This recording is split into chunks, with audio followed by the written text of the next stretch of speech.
आता आपण चाललोय 1400 वर्षापूर्वींची विष्णुदेवांची मूर्ती बघण्यासाठी। हे अंतर मुख्य काठमांडूपासून फक्त 5 किलोमीटर अंतरावरती आहे।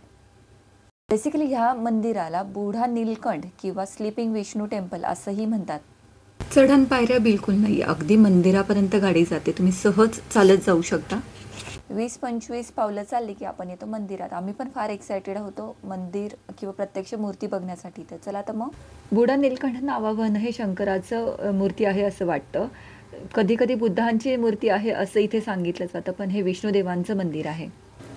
माझ्या मागे काठमांडूमधील अजून एक प्रसिद्ध स्लीपिंग विष्णूचं मंदिर आहे। तुम्ही बघू शकता स्लीपिंग विष्णूचं देऊळ।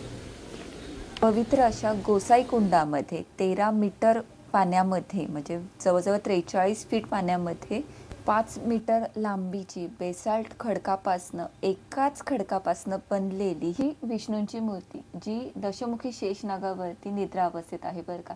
विष्णूंच्या मूर्तीला 4 हात आहेत आणि 4ही हातांमध्ये वेगवेगळे शस्त्र आहेत, जसे की सुदर्शन चक्र, गदा, शंख आणि सूड।